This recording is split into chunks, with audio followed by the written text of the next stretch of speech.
안녕하세요. 야단 만개입니다. 바람 살랑이는 이 좋은 날, 잠시 마음 쉬어가실 수 있도록 조용한 이야기 한 자락 들려드릴게요. 편안히 앉으셔서 함께 해주세요. 옛날 인천 제물포에는 큰 부자인 과부마님이 있었습니다. 지아비가 죽으며 남긴 재산으로 상단을 일구어 5년도 지나지 않아 거상이 된 여인이었지요. 그러던 어느 날 아침이었습니다. 마님네 우두머리 백군 덕구아재가 들것에 실려온 것이었죠. 배가 닻을 내리고 화물을 옮기던 중에 그만 삿대가 떨어져서 다리가 부러지고 만 것이었습니다. 마님, 면목이 없습니다요. 일주일만 젊었어도 날렵하게 피했을 텐데. 이젠 제 몸이 예전 같지 않은 모양입니다요. 자네 없이 저 무거운 짐을 어찌 실으란 말이냐. 닝보로 가는 배가 닷새 뒤인데 이를 어째야 하나. 급하신 김에 새 일꾼을 들이심이 좋을 듯합니다요. 마님은 깊은 한숨을 내쉬었습니다. 곧 출항할 배에 사람이 모자란 것이지요. 이대로는 화물을 채싣지도 못할 판이었습니다. 결국 마님은 즉시 새백군을 구해드리기로 하였답니다. 그런데 지원자들은 삭고 하나 제대로 묶을 줄도 모르고 하역을 어찌하는지도 몰라 속만 타들어갔습니다. 그리하여 지원자들을 모조리 물리고 나니 끝끝내 산에 하나만 남아 있었지요. 자네 이름은 무엇이더냐? 예, 마님. 제 이름은 칠복이라 하옵니다. 칠복이는 다부진 어깨에 얼굴도 수려했습니다. 어쩐지 고인이 된 지아비와 풍모가 엇비슷하여 처음 보는 순간부터 눈길이 머물렀지요. 헌데 그뿐만이 아니었습니다. 그래. 청나라 말을 할 줄 안다고 했느냐? 오다가다 어깨너머로 배운 수준입니다. 아니다. 그것만으로도 보통 내기가 아니구나. 해서 마님은 칠복이를 배에 올리는 일꾼으로 삼았습니다. 들어온 첫날부터 칠복이는 돛줄이며 삭구며 척척 손질하니 금세 없어선 안 될 일꾼이 되었지요. 마님, 어제 말씀하신 사건은 모두 새로 손봤습니다요. 잘하였구나, 칠보가.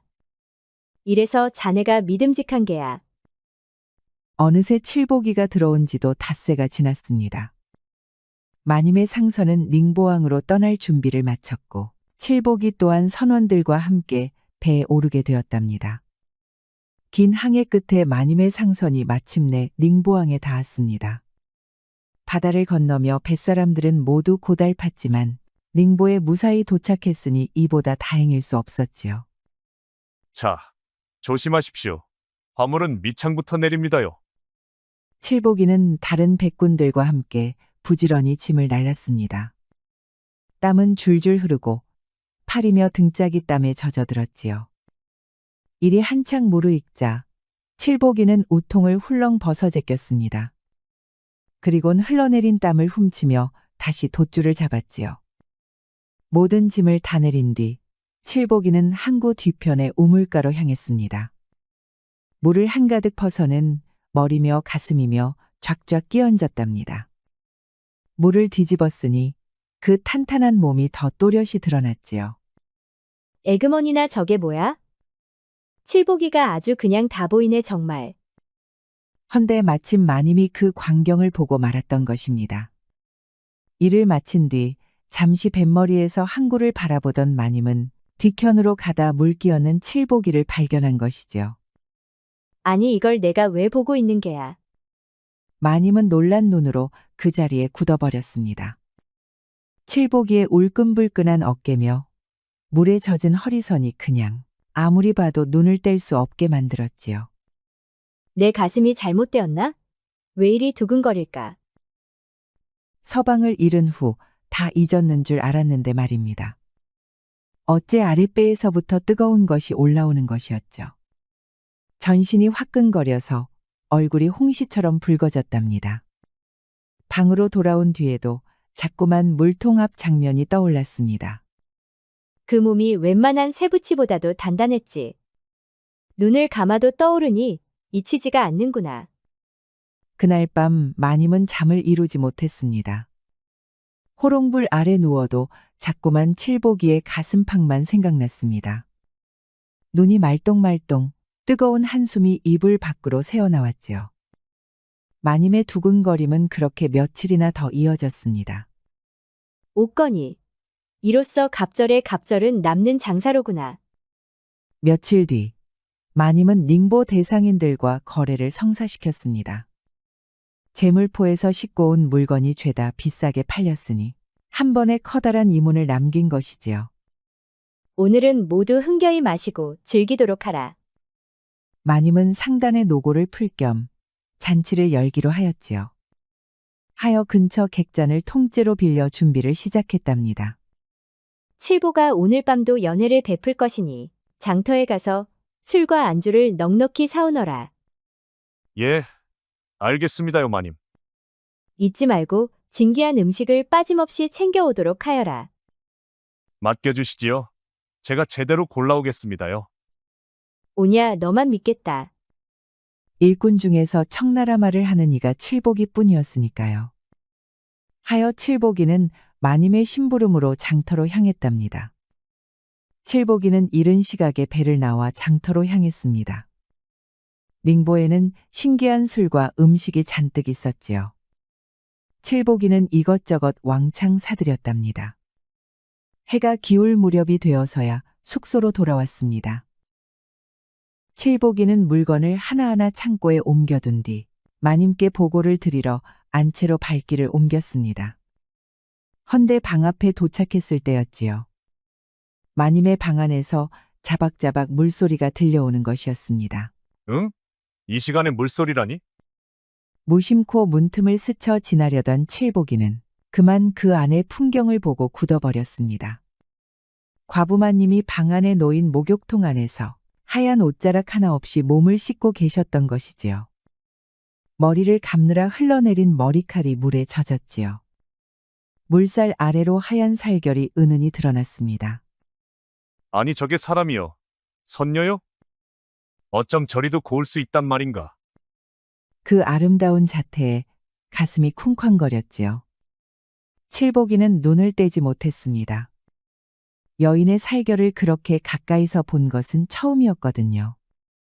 그것도 자신이 모시는 마님의 몸이라니 혼이 빠지는 것도 무리는 아니었지요. 아이구야. 꿈인지 생시인지 모르겠구나. 얼굴이 벌겋게 달아오른 칠복이는 급히 발길을 돌려 자기 방으로 달려들어갔습니다. 이놈 심장아. 가만 좀 있거라. 마님 뵈러 가야 한단 말이야. 칠복이는 뛰는 가슴을 진정시키느라 애를 먹었지요. 그러해 겨우 숨을 고르고 있을 때였습니다. 칠보가 안으로 들어오너라. 예, 마님. 곧 들어가겠습니다요. 말은 씩씩하게 했지만 여전히 가슴은 진정되지 않았습니다. 결국 칠복이는 엉거주춤한 걸음으로 한참 만에야 안방에 들어섰지요. 칠복이는 눈이 휘둥그레해졌습니다. 화사한 비단 저고리를 걸친 과부마님은 요염하게 웃으며 칠복이를 기다리고 있었지요. 심지어 거나하게 술상까지 차려져 있는 게 아니겠습니까? 칠보가 오늘 수고가 많았다. 내가 손수 준비한 술상이니 부디 한 잔 들려무나. 아이고. 마님 이런 호사를 제가 어찌 감히. 허나 좀 그렇다면 고맙게 받겠습니다요. 칠복이는 술잔을 받으며 눈시울을 붉혔습니다. 한낱 일꾼에 불과한 자신을 귀히 여겨주는 마님에게 가슴이 먹먹해져 말이 턱 막힐 지경이었지요. 저 같은 놈한테 이렇게 대접해 주시다니요. 마님의 은혜는 죽어서도 잊지 않겠습니다요. 원. 그만 울고 잔이나 들거라. 이건 닝보에서만 구할 수 있는 귀한 술이니라. 예, 마님. 마시겠습니다요. 마시고 또 마시겠습니다요. 칠복이는 마님이 따라주는 술을 넙죽넙죽 받아 마셨습니다. 술맛이 어찌나 그윽한지 정신을 차릴 수가 없었지요. 술이 목을 타고 내려갈 때마다 속이 달아나는 듯했지요. 몇 잔 돌고 나니 칠복이도 술기운이 오르기 시작하였습니다. 기분도 좋고 입도 가벼워진 칠복이는 어느덧 가슴속 이야기를 꺼내놓고 말았지요. 마님을 처음 뵈었을 때 깜짝 놀라고 말았지요. 하늘에서 선녀라도 내려오신 줄 알았더랬습니다요. 아이고, 그게 무슨 소리냐? 선녀라니 칭찬이 너무 과분하구나. 아닙니다요. 마님은 제 눈에 참말로 곱고 귀하신 분이십니다. 참말로 눈부시게 아름다우시지요. 그 말을 들은 마님의 가슴도 덜컥 내려앉았습니다.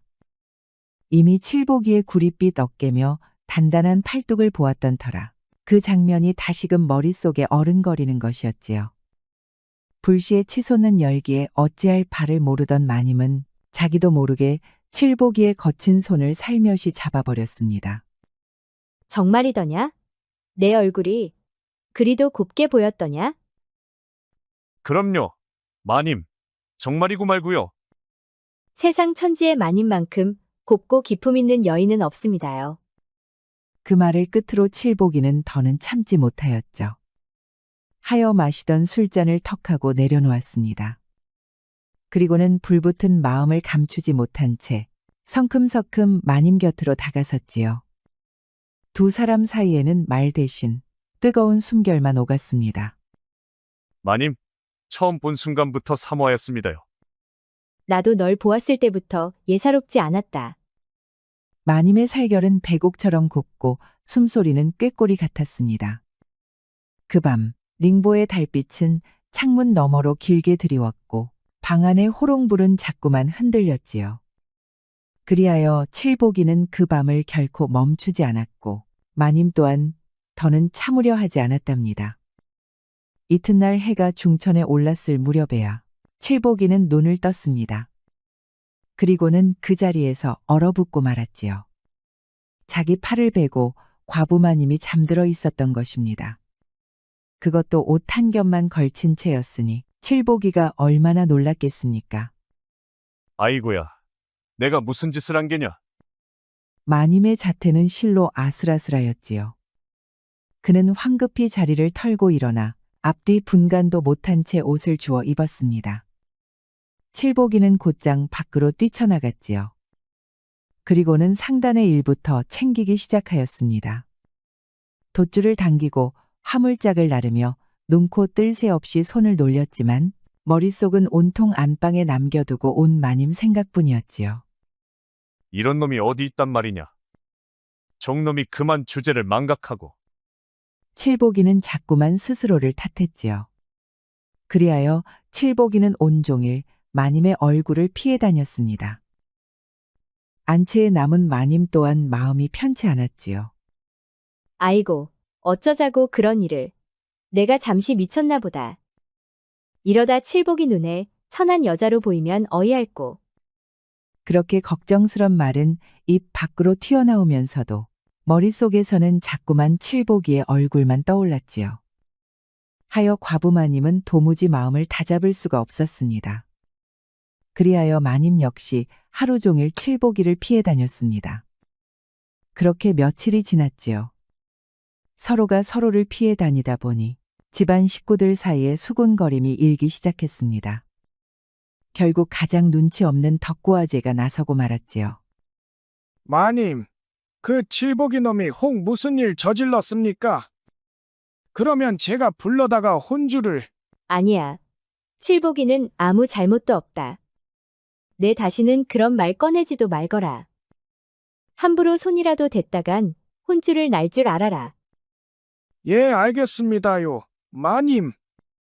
마님의 단호한 꾸지람에 덕고아제은 벙벙해져서 돌아갔습니다. 그리하여 일은 그쯤에서 얼버무려졌지만 당사자인 마님과 칠복이는 그날 이후로 더욱 애가 탔습니다. 며칠이 지나도 사정은 나아지지 않았습니다. 마님은 이불 속에 누울 때마다 칠복이의 다부진 기운이 자꾸만 스미는 듯하여 부채질을 해도 식지 않는 몸을 다스리기 어려웠습니다. 바늘로 허벅지를 찔러보기도 하였으나 불덩이 같은 속을 식히기엔 역부족이었지요. 이래가지곤 도무지 못 견디겠구나. 이렇게 앓느니 차라리 칠복이를 만나야겠어. 결국 마님은 스스로 결심을 내렸습니다. 일이 생각만 하다 밤마다 속이 뒤집히느니 차라리 칠복이의 방에 먼저 찾아가기로요. 그날 밤 과부마님은 이불을 박차고 일어났습니다. 살금살금 발을 옮겨 칠복이의 방문을 열고 들어가니 마침 칠복이가 코를 골고 잠들어 있었습니다. 마님은 조심스레 다가가 칠복의 가슴께에 손을 얹었습니다. 칠보가 나 말이다. 상사병이란 게 이런 건가 싶다. 하지만 칠복이는 꿈쩍도 하지 않았지요. 이에 마님의 배짱이 더해져서 이번엔 하얀 다리를 들어 칠복의 허리를 감쌌습니다. 내 놈 때문에 밤잠을 얼마나 설쳤는지 아느냐. 그러자 칠복이가 몸을 뒤척였지요. 순간 마님은 칠복의 몸 위에 올라타 버렸지요. 그제야 칠복이는 화들짝 깨어났습니다. 마님, 이러시면 제 심장이 터질 것 같습니다요. 깨어 있었던 게냐? 그럼 어서 대답을 해야지. 하여간 이 미련한 녀석 같으니라고. 실상 칠복이는 마님이 들어설 때부터 깨어 있었으나 그 대담한 손길에 혼이 나가 그대로 굳어 있었던 것이지요. 헌데 일이 이렇게 되니 마님의 낯이 붉게 달아올랐습니다. 니놈 때문에 내가 무슨 망신인지 모르겠구나.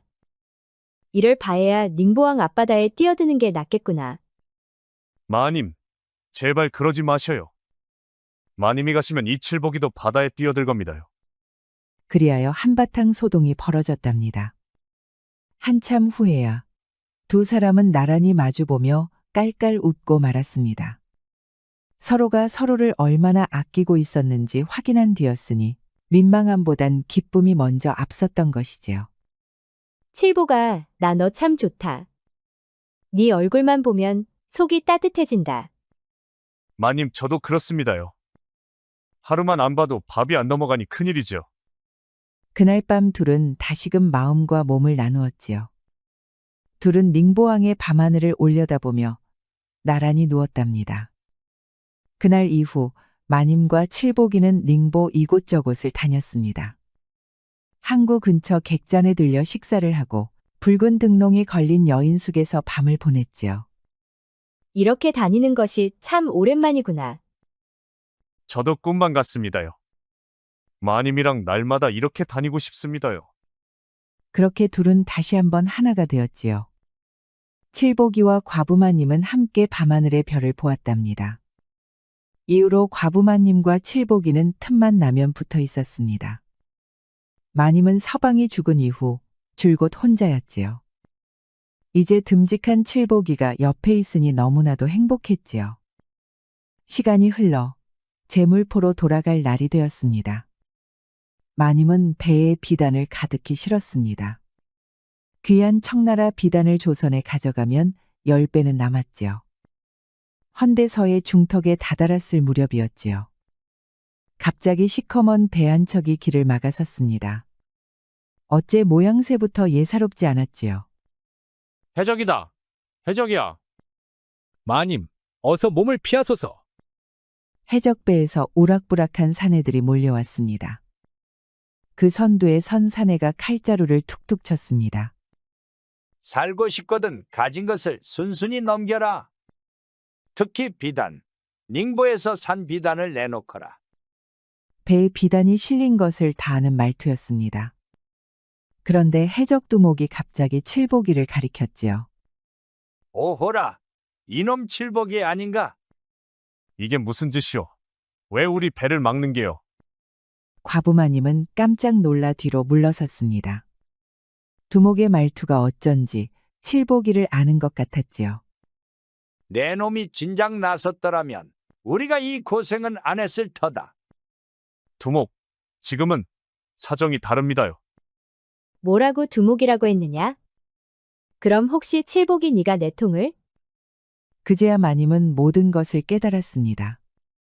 믿었던 칠복이가 해적 무리였던 것이지요.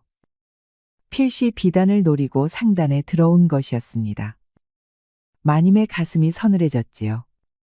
이럴 수가. 네가 저놈들과 한패였단 말이냐. 그제야 모든 조각이 맞춰졌습니다. 자신이 제물포로 가져가려던 청나라 비단을 노리고 이 해적대가 작정하고 달려들었다는 것을요. 그 안에 칠복이가 미리부터 심겨 있던 것이었죠. 어쩜 네가 나한테 이럴 수 있단 말이냐. 달콤한 말과 눈짓, 그리고 그 밤의 속삭임마저도 전부 거짓이었다는 사실에 마님은 무너져 내리고 말았습니다. 너한테 마음도 주고 몸도 주었거늘. 마님, 그게 아니오라. 듣기 싫다. 그동안 내가 얼마나 우습게 보였느냐. 칠복이는 가슴이 찢어지는 것 같았습니다. 두목은 자신이 믿던 부하 칠복이를 머슴 행세로 꾸며 마님의 상단에 몰래 심어두었던 것이지요. 허나 칠복이는 마님의 따뜻한 대접에 이미 마음이 흔들리고 있었던 것입니다. 마님과의 정의 마음을 연 칠복이는 더 참지 못하고 눈을 질끈 감았습니다. 그리고는 선창 옆에 놓인 노를 하나 움켜쥐었지요. 누구도 마님께 손끝 하나 댈 수 없소. 지나가려거든 내 피를 보고 가시오. 칠복이는 해적무리 앞을 가로막았습니다. 이놈이 아주 간이 부었구나. 사랑 노름에 정신이 나갔지 뭐냐? 두목의 눈짓에 해적들이 우르르 칼을 뽑아들고 달려들었습니다. 칠복이는 노를 휘둘러 그들을 막아냈습니다. 허나 해적은 수가 많았고 칼날은 날카로웠지요. 결국 두목이 직접 나섰습니다. 그가 칼을 높이 치켜들자 칠복이의 노는 한순간에 딱 부러져 나갔고 그 다음 칼날이 번쩍이며 칠복이의 어깨를 깊게 베었습니다. 마님은 절대로 못 넘깁니다요. 이놈이 정신 못 차렸구나. 이어 다리에도 칼이 스치며 피가 뚝뚝 흘렀습니다. 칠복이는 젖먹던 힘까지 끌어모아 싸웠지만 이내 피투성이가 되어 쓰러지고 말았습니다. 그만, 제발 그만하시오. 비단이든 뭐든 다 가져가시오. 제발 칠복이 목숨만은 제발. 진작 그리 나왔으면 됐을 일을. 해적들은 비단을 모조리 빼앗아 떠나버렸습니다. 마님은 쓰러진 칠복이를 수습해 제물포로 돌아왔지요. 저놈이 내 마음을 저리도 짓밟았단 말이냐. 그래도 날 지키려 적골이 되었으니 이걸 대체 어찌해야 하느냐. 마님은 칠복이 곁에서 밤낮으로 간호하였지요. 사흘이 지나서야 칠복이는 겨우 눈을 떴습니다. 마님 정말 죄송합니다요. 상처가 다 아물면 떠나거라. 더는 네 얼굴을 보기 어렵구나. 칠복이는 말없이 고개를 숙였지요. 그 뺨엔 뜨거운 눈물만 타고 흘렀습니다. 며칠 뒤 칠복이는 비틀비틀 마님 앞에 섰습니다. 마님, 그동안 고마웠습니다요. 부디 평안히 지내십시오. 칠복이의 뒷모습은 더없이 무거웠습니다. 끝내 지키지 못한 마님을 뒤로하고 눈물을 삼킨 채 발걸음을 옮긴 것이지요. 과부마님 또한 담장 안에 선 채 말없이 지켜보며 눈시울을 붉혔습니다. 칠복이 이 나쁜 놈아. 차라리 날 철저히 배신하지 그랬느냐. 그랬으면 마음이 이렇게 아프지는 않았겠지요. 하지만 슬픔에 젖을 틈도 없었습니다. 배에 실렸던 청나라 비단은 모조리 해적에게 털렸고 그 비단을 주문하고 자금을 대니는 다름 아닌 한양 제일의 거상 최갑부였지요. 성미 급하고 손해를 절대 참지 않는 자라 무슨 일을 벌일지 알 수 없었습니다. 갑부얼은 부디 노여움을 거두소서. 반드시 더 귀한 비단을 마련해 드리겠습니다. 말이 통할 줄 알았건만 사기꾼이나 다름없구먼. 10만 양을 고스란히 털렸다니 그게 말이 되는가. 그 죄는 오롯이 제 탓입니다. 남은 재산과 집이라도 팔아 보상드리겠습니다. 됐고 한 푼이라도 모자라면 관아에 고발할 테니 그리 아시오. 과부마님은 그 길로 집과 남은 가산을 모조리 정리해 겨우겨우 절반가량의 손해를 메웠습니다. 본전은커녕 반타작이구먼. 그래도 그간 정이 있으니 이쯤에서 덮어주지. 최갑부가 떠나자 마님은 빈 마당에 주저앉고 말았습니다. 살던 집은 남의 손에 넘어갔고 돈 한 푼 없이 내쫓긴 신세가 되었지요. 담장 아래 앉아 하염없이 울던 그때였습니다. 마님 어찌 이 꼴이 되셨단 말입니까? 제게로 오시지요. 됐다. 너는 이미 내 곁을 떠났으니 신경 끄고 가거라. 그렇게 말은 했지만 방법이 없었지요. 마님의 눈가엔 다시금 눈물이 고이기 시작했습니다. 칠복이는 묵묵히 마님 곁에 앉아 아무 말 없이 등을 내어주었지요. 그래도 당분간 몸이라도 추스르셔야지요.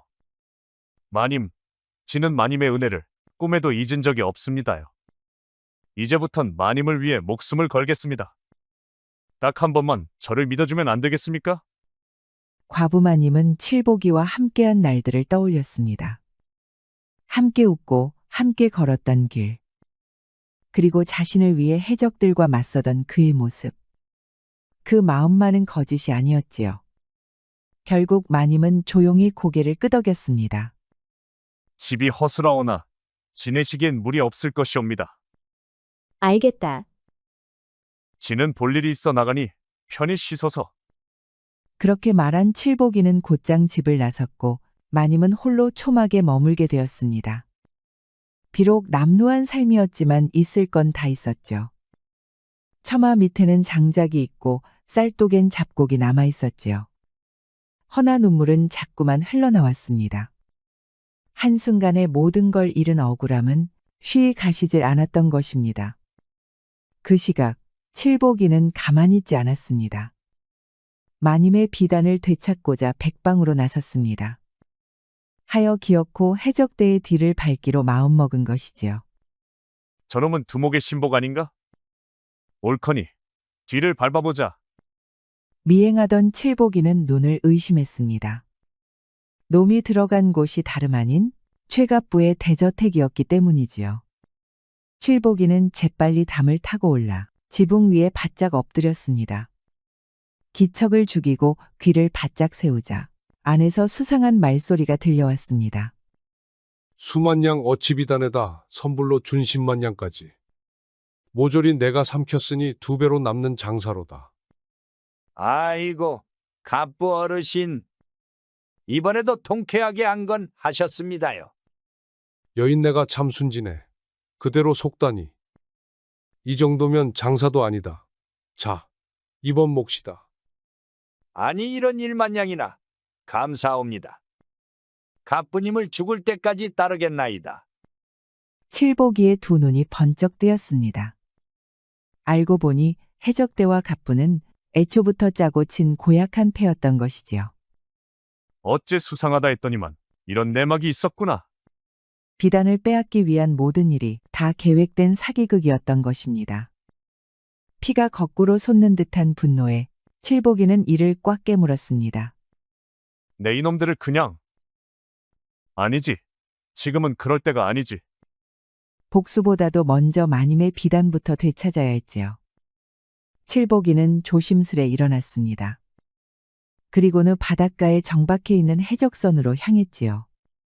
배 주위엔 불빛 하나 없이 어둑했지요.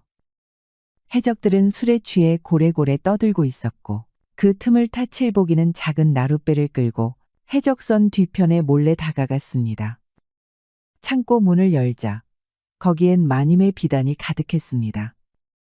그 옆에는 상인들에게 갈취한 재물이 그득하였지요.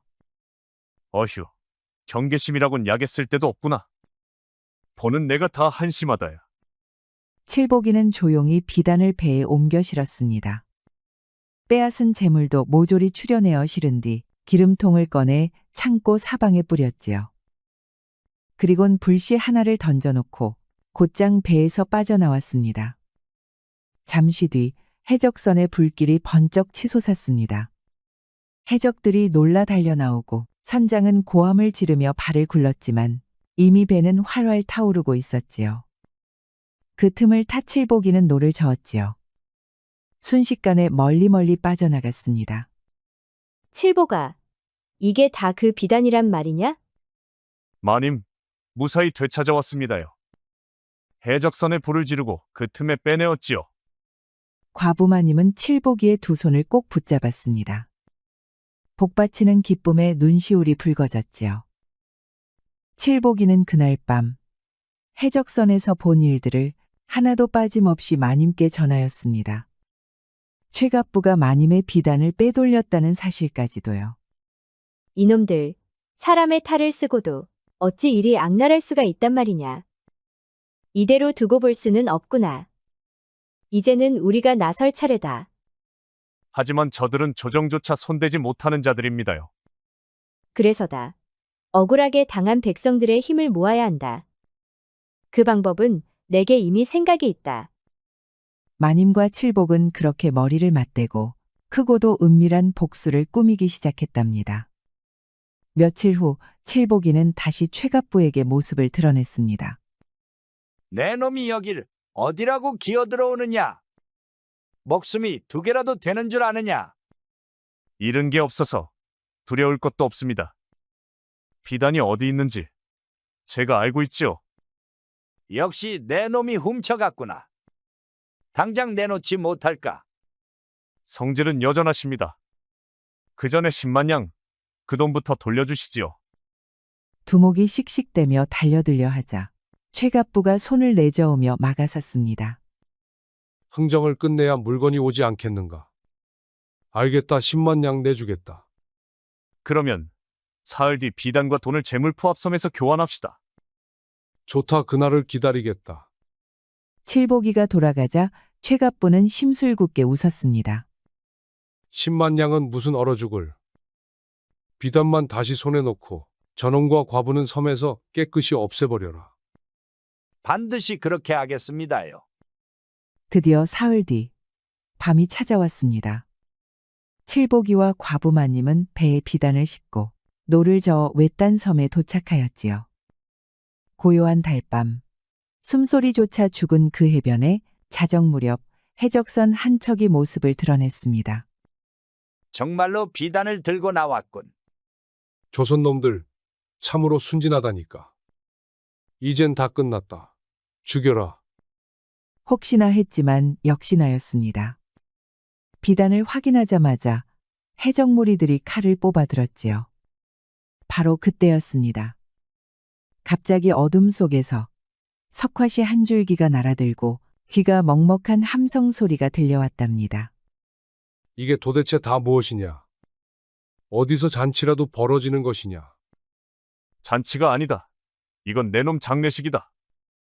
갑작스레 함성 소리가 일더니 섬 뒤편 바다에서 배들이 줄지어 나타난 것이었습니다. 바로 재물포 상인들이었지요. 그동안 최갑부에게 등쳐먹히고 해적대에게 재물을 빼앗긴 상인들이 과부마님의 경문을 받고 한데 모인 것이었습니다.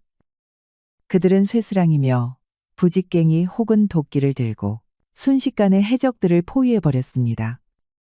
무지랭이들 모아봤자 그게 그거다. 두목, 어서 다 쓸어버리거라. 해적무리는 기세 좋게 칼을 뽑아들었지요. 허나 화가 머리끝까지 난 상인들과 백성들은 말 그대로 죽기 살기로 맞섰습니다. 어느덧 해적들이 하나둘씩 쓰러지기 시작했지요. 천한 놈들아 비켜라. 네 놈들이 내 상대가 되겠느냐?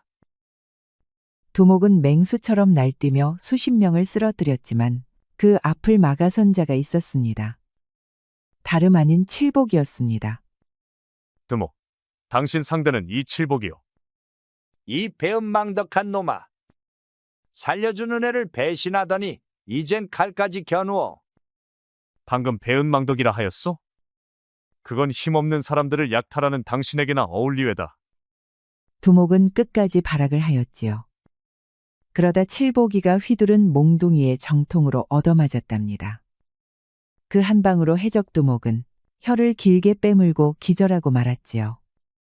최갑부 역시 사방에 둘러싸여 도망도 못 가고 꼼짝없이 붙잡히고 말았습니다.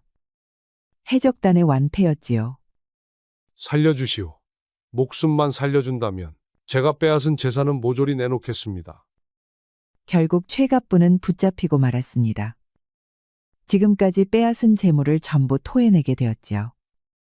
그간 벌어들인 돈은 모조리 몰수당했고 관아에 넘겨져 끌려가고 말았습니다. 장사로 조선을 주무르던 사내가 끝내 초라한 죄인으로 전락한 것입니다. 되찾은 재물 앞에서 과부마님과 칠복이는 서로를 껴안고 눈물을 흘렸습니다.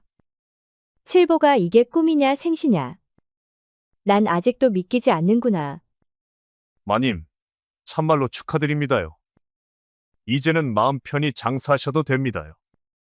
과부마님은 기어이 울음을 터뜨렸습니다. 알거지가 되었다 생각했는데 칠복이의 활약으로 모든 걸 되찾았으니 어찌 눈물이 나지 않겠습니까? 그날 밤 두 사람은 오랜 회포를 풀며 서로를 품에 안았지요. 용기백배한 칠복이는 예전보다 훨씬 커졌습니다. 과부마님은 몇 번이고 살려달라 외쳤지만 칠복이의 허리심에는 자비가 없었습니다. 그날 밤 마님은 밤새도록 황홀경을 맛보았지요. 그 뒤로 과부마님은 상단을 다시 일으켰고 장사 손재주가 본디 뛰어난 터라 머자나 그 재산이 100만 냥을 넘게 되었습니다. 재물포는 물론 한양까지 마님의 물건이 없는 가게는 없을 정도였고 사람들은 입을 모아 과부마님을 조선 제1의 여상인이라 부르게 되었지요. 허나 그 모든 성공 뒤에는 칠복이의 숨은 활약이 있었습니다. 그러나 결코 자랑하지 않았습니다. 마님이 웃으면 그것으로 족하였던 것이지요. 그 뒤로 칠복이는 낮에는 재물포의 평범한 뱃사람으로 밤에는 마님의 방에서 서방이 되었지요. 칠복이가 오면 과부마님은 순식간에 요염한 얼굴을 지었답니다. 그리고는 칠복이를 제아비로 모시며 밤새 뜨겁게 안겼다고 하네요. 그렇게 둘은 오래도록 해로하였다고 합니다. 옛사람이 이르길 정심견성이라 하였습니다. 마음을 바르게 가지면 반드시 이룰 수 있다는 뜻이지요. 우리도 어떠한 역경에도 다시 꽃피울 날이 온다는 것을 반드시 기억해야 하겠습니다.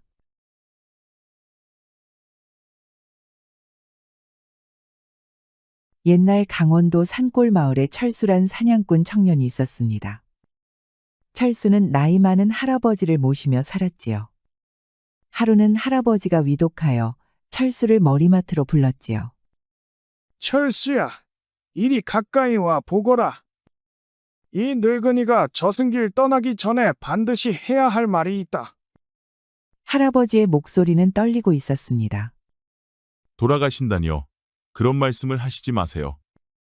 아니다, 철수야. 이 늙은이는 이제 얼마 남지 않았다. 그런데 너에게 숨겨온 진실이 있어 가슴이 찢어질 듯하구나. 할아버지는 철수의 손목을 붙잡았습니다. 난 사실 네 친할아버지가 아니다. 15년 전 내 부모가 죽고 나서 널 맡은 것뿐이란다. 아니, 그게 정말이셔요? 그래. 그리고 그건 단순한 사고가 아니었다. 철수는 순간 숨이 멎는 듯 했습니다. 저희 부모님은 맹수에게 당한 거라 하셨는데. 아니다. 김대감이 직접 활을 쏘아 죽인 것이다. 네. 아버지는 조정의 무관이었는데 김대감의 비리를 폭로하려 하다가 되려 당한 것이다. 철수의 얼굴이 창백해졌습니다. 온몸이 부들부들 떨리기 시작했지요. 왜 지금까지 숨기셨습니까? 김대감의 위세가 하늘을 찌르는데 누가 나서서 그를 고발하겠느냐? 마을 사람들 모두 두려워하여 입을 다물고 있었다. 이 늙은이도 겁이 나서 진실을 숨겼노라. 철수는 주먹을 꽉 쥐었습니다. 15년의 그리움이 타오르는 분노로 바뀌는 순간이었지요. 저는 지금까지 원수와 같은 하늘 아래 살아왔군요. 이 늙은이의 비겁함을 용서하거라, 철수야. 하지만 이제라도 네가 알아야 한다고 생각하였다. 철수는 깊게 고개를 숙였지요. 분노가 마음속에서 결의로 변하고 있었습니다. 반드시 부모님의 원수를 갚을 것입니다. 허나 조심하거라. 김대감은 보통 권세가가 아니니 신중하게 싸워야 한다. 철수는 고개를 끄덕였습니다. 허나 철수의 눈은 이미 복수심으로 불타고 있었지요. 할아버지의 고백을 들은 철수는 밤새 잠을 이루지 못했습니다. 호롱불 앞에 앉아 김대감을 떠올리며 이를 갈았지요. 김대감, 하늘 아래 숨길 것은 없는 법이다. 내가 하늘을 대신해 내 죄를 벌하리라. 다음 날 아침 철수는 김대감의 저택으로 향했지요. 강릉 한복판에 자리한 저택은 참으로 으리으리했습니다. 철수는 멀찍이 떨어져 기와집을 살펴보았습니다. 경비가 한눈에도 삼엄해 보였지요. 저런 철통 같은 곳에 어떻게 들어갈 것인가. 하인들만 해도 수십 명은 되어 보이는군. 그때 마을 사람 하나가 철수를 발견하고 급히 고개를 돌렸습니다. 잠깐만 기다리시오. 김대감에 대해 물어볼 것이 있소이다. 난 아무것도 모르오. 김대감님 일에 대해서는 함부로 말할 수 없소. 마을 사람은 두려운 표정으로 급히 사라졌습니다. 다른 사람들에게도 접근해 보았지만 모두 같은 반응이었지요. 장터의 상인은 김대감 이야기만 나와도 얼굴이 창백해졌습니다. 젊은이, 그런 위험한 말은 하지 마시오. 괜스레 김대감님께 거스르면 온 가족이 화를 당한다오. 아무도 그에게 맞설 용기를 내지 못하고 있었습니다. 김대감의 권세가 마을 전체를 짓누르고 있었지요. 김대감이 간악한 자 같으니 모두가 겁먹어도 철수는 반드시 복수하리라. 철수가 마을을 돌아다니며 정보를 모을 때였습니다. 김대감 댁 하인 하나가 철수를 유심히 바라보고 있었지요. 철수는 등골이 서늘해지는 것을 느꼈습니다. 저 사내가 자꾸 이 근처를 맴도는구나. 혹시 김대감이 말씀하신 철수라는 자가 아닐까? 철수는 급히 자리를 떠났습니다. 아마도 철수에 대해 김대감 측에서 포착한 것 같았습니다. 복수는커녕 위험에 빠질 처지였지요. 오두막에 돌아온 철수는 뒤척이며 잠을 이루지 못했지요. 낮에 김대감의 하인에게 발각된 일이 자꾸 마음에 걸렸습니다. 그때 갑자기 바깥에서 나뭇가지 부러지는 소리가 들려왔습니다. 이상하다. 이 시각에 짐승이 나올 리는 없는데. 순간 오두막 문이 거칠게 열리며 자객들이 일제히 뛰어들었습니다. 달빛 없는 어둠 속에서 칼날이 번쩍였지요. 철수라는 자가 바로 너냐? 네 목숨을 거두러 왔다. 철수는 재빨리 몸을 굴려 칼을 피했습니다. 그야말로 번개 같았지요. 김대감이 벌써 움직였구나. 허나 호락호락하게 당하지는 않는다. 그리고는 오두막 뒷문으로 뛰쳐나갔지요. 철수는 어둠 속에서도 산길을 훤히 알고 있었습니다. 놓치지 마라. 김대감님께서 반드시 죽이라 하셨다. 철수는 숨을 헐떡이며 산속으로 깊숙이 들어갔습니다. 자객들은 조직적으로 포위망을 좁혀왔습니다. 생각보다 훈련이 잘 되어 있구나. 단순한 하인들이 아니다. 철수가 바위 틈으로 몸을 숨기려는 순간이었습니다. 자객 하나가 칼을 휘둘러 그의 어깨를 스쳤습니다. 피가 주르륵 흘러내렸지요. 상처를 입혔다. 이제 멀리 가지 못할 것이다. 자객들의 포위망은 점점 좁혀지고 있었지요. 철수의 체력은 한계에 다다르고 있었습니다. 이대로는 잡히고 말 것이다. 어디 숨을 곳이 없을까? 그때 앞에 깊은 계곡이 나타났습니다. 이제 더 이상 도망갈 곳이 없다. 철수는 절벽 끝에 서서 뒤를 돌아보았습니다. 자객들이 칼을 번쩍이며 다가오고 있었지요. 김대감, 네가 이토록 잔혹한 자였구나. 하지만 나는 여기서 죽을 수 없다. 철수는 절벽 아래를 내려다보았습니다. 깊은 어둠만이 그를 기다리고 있었지요. 옥난 마님은 이른 새벽에 밖으로 나왔지요. 잠을 깊이 자지 못하는 마님은 아침마다 산으로 향했습니다. 오늘도 잠이 오지 않는구나. 이 도라지와 더덕이라도 캐어두어야겠다. 이렇게 캔 약초로 약을 지어서 마을 사람들에게 베풀곤 하였습니다. 그때 덤불 사이에서 신음소리가 들려왔습니다. 누구십니까? 이런 곳에서 무슨 일이신지요? 덤불 안쪽에는 젊은 사내가 쓰러져 있었습니다. 바로 사냥꾼 철수였지요. 절벽에서 떨어진 그는 큰 부상을 입은 것이었습니다. 상처가 위중하구나. 당장 조처를 취해야겠어. 마님은 곧장 철수의 상처를 살폈습니다. 떨어진 상처 말고도 베인 상처도 있군요. 어찌하여 이런 일을 당하셨나이까? 저는 이 산에 사는 사냥꾼 철수라고 하옵니다. 악한 자들에게 쫓겨 이렇게 되었습니다. 철수의 말에 옥나는 순간 남편 김대감이 떠올랐습니다. 이 주변에서 자객을 부리는 자는 김대감뿐이었지요. 혹시 김대감과 무슨 일이 있으셨습니까? 마님께서는 김대감을 어찌 아십니까? 설마 저를 그에게 넘기실 작정이신가요? 마님은 고개를 저었습니다. 김대감이 제 남편인 것은 사실입니다. 아니, 그게 정말입니까? 네, 허나 그분의 잔혹한 행동에는 찬동할 수 없습니다. 그녀의 진심 어린 표정에는 적의가 느껴지지 않았지요. 우선 상처부터 치료해 드리겠습니다. 옥나는 약초를 씹어 철수의 상처에 발라주었습니다. 그리고 속치마를 찢어 상처를 감싸주었지요. 고맙습니다, 마님. 남편과 적대하는 저를 이렇게 도와주시다니. 아닙니다.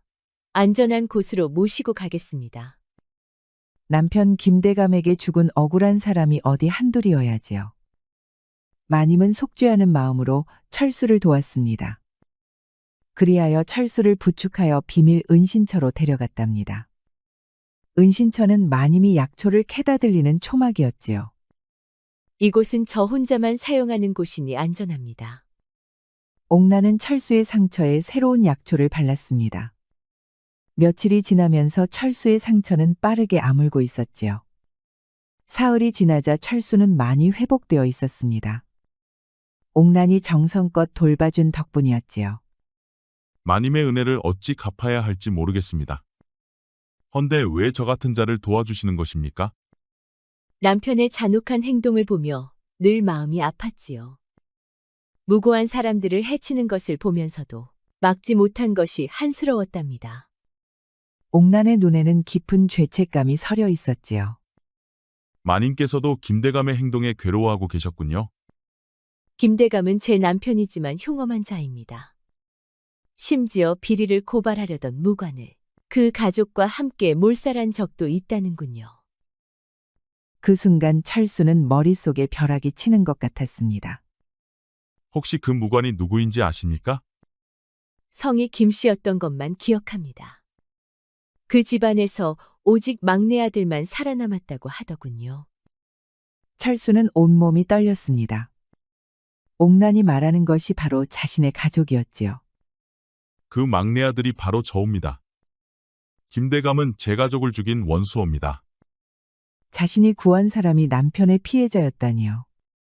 옥란은 손이 벌벌 떨리고 있었지요.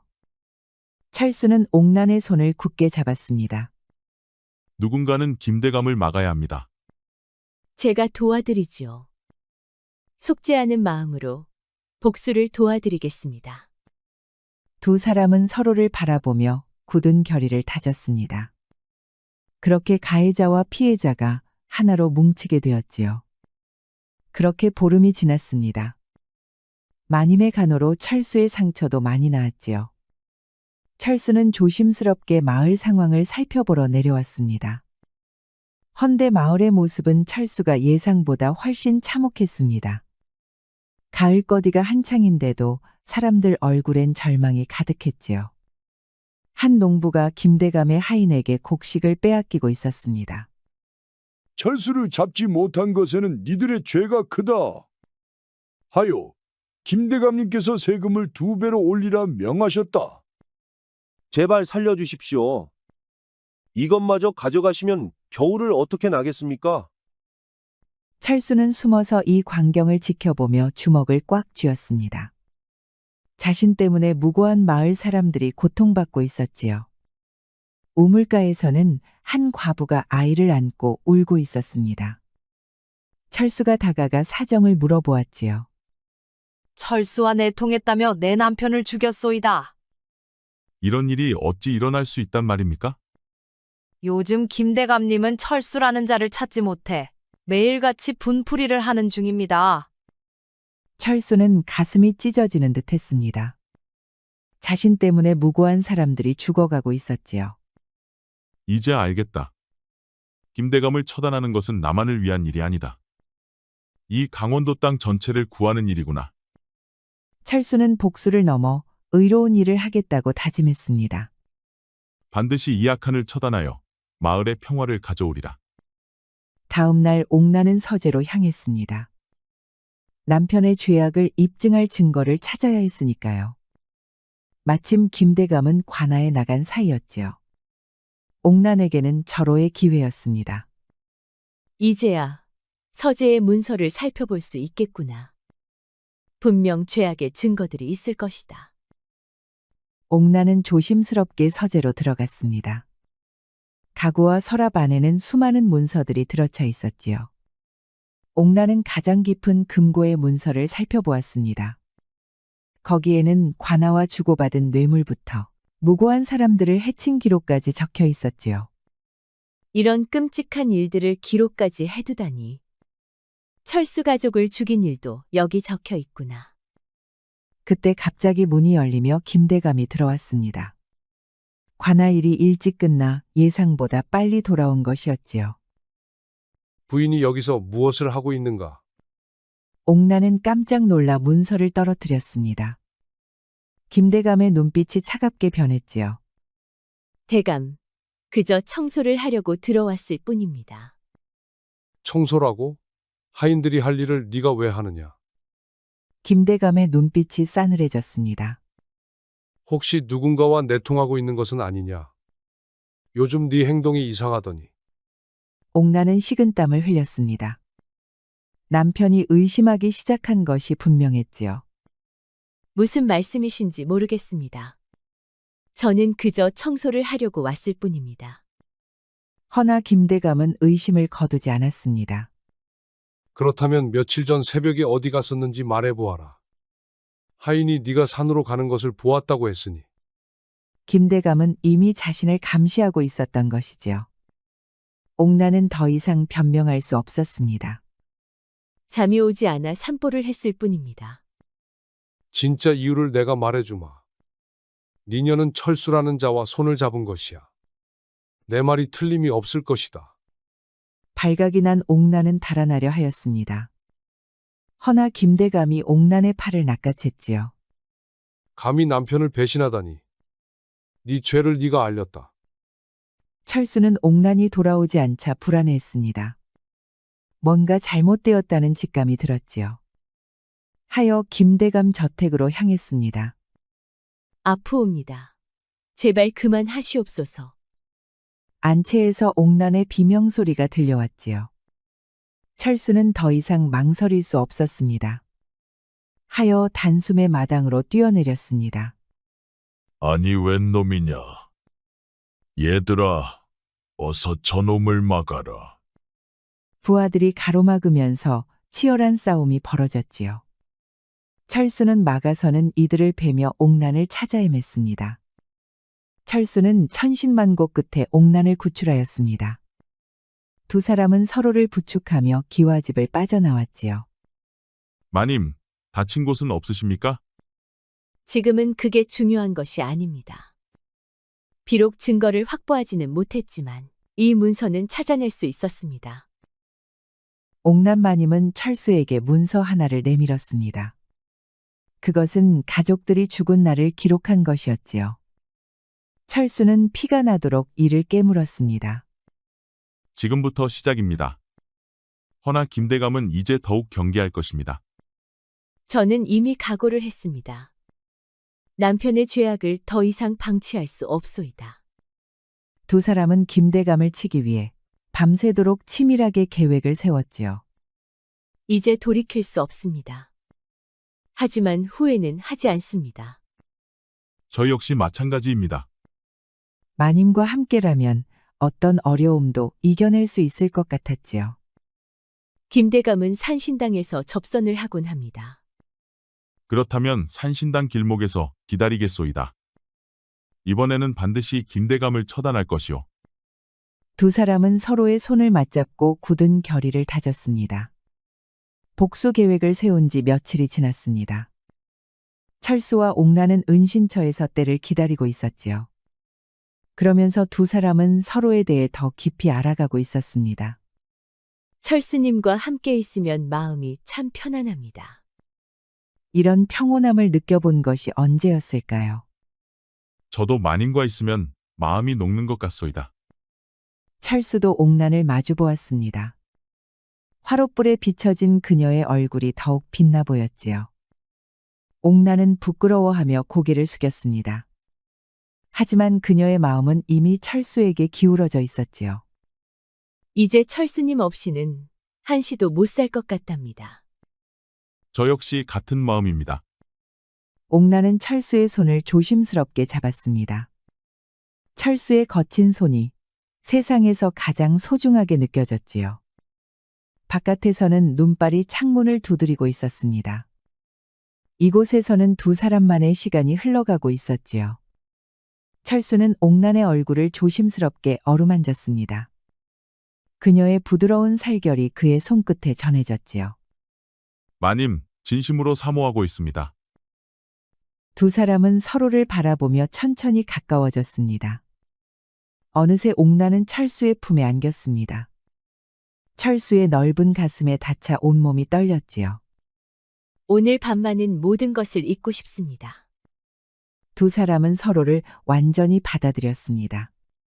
어두운 바깥에는 밤새 눈이 내렸지요. 며칠이 지난 아침이었습니다. 철수는 상황을 살펴보러 은신처를 떠났지요. 혼자 남은 옥난은 은신처에서 철수를 기다렸습니다. 그때 갑자기 은신처 문이 거칠게 열렸지요. 마님 대감께서 즉시 모시라 하셨소이다. 저항하면 그대로 배라고 명하셨으니 목숨이 아까우면 가만히 계시지요. 옥난은 하늘이 무너지는 것 같았습니다. 김대감이 이미 모든 것을 알고 있었던 것이지요. 옥난은 결박당한 채 마을 장터로 끌려왔습니다. 장터 한가운데에는 처형대가 설치되어 있었습니다. 김대감은 이미 마을 사람들을 모두 모아놓고 있었지요. 너는 천한 사냥꾼과 간음을 저질렀으니 법에 따라 처단하겠다. 마을 사람들은 공포에 떨며 웅성거렸습니다. 아무도 감히 김대감에게 반대할 수 없었지요. 더욱이 남편을 배신한 죄는 용서받을 수 없다. 김대감은 옥난을 처형대 앞에 무릎 꿇게 했습니다. 허나 옥난은 고개를 들어 김대감을 똑바로 바라보았지요. 당신의 죄악에 비하면 제 죄는 아무것도 아니옵니다. 무고한 사람들을 죽인 당신이야말로 죄인입니다. 죽음을 앞두고도 뻔뻔하구나. 어디 그 잘난 철수가 널 구할 수 있을까? 김대감의 말대로 철수는 멀리서 이 광경을 지켜보고 있었습니다. 그는 옥난을 구하려고 달려들고 싶었지요. 허나 김대감의 부하들은 구름처럼 많았습니다. 제발 그만두시오. 그 여인은 무죄하오. 철수의 외침이 장터에 울려 퍼졌습니다. 김대감은 만족스러운 미소를 지었지요. 저놈을 어서 잡아라. 부하들이 철수에게 몰려들었습니다. 철수는 결사적으로 싸웠지만 중과부적이었지요. 철수, 내 여인이 죽는 모습을 지켜보아라. 이것이 나에게 덤빈 대가로다. 옥난은 철수를 바라보며 눈물을 흘렸습니다. 하지만 그녀의 눈빛에는 후회가 없었지요. 이제 처형을 집행하겠다. 철수님, 저를 잊지 마세요. 그리고 반드시 정의를 실현하셔요. 김대감의 칼이 번쩍였습니다. 옥난은 철수를 바라보다 숨을 거두었지요. 옥남마님. 김대감, 내 놈을 반드시 죽이겠다. 철수는 절규했습니다. 그의 심장이 찢어지는 듯한 고통이 밀려왔지요. 이젠 네 차례다. 어서 철수를 죽여라. 그때였습니다. 철수는 젖먹던 힘을 다해 부하들을 뿌리쳤습니다. 그리고는 그대로 깊은 산속으로 달아났지요. 부하들이 뒤를 쫓았지만 이미 사라진 후였습니다.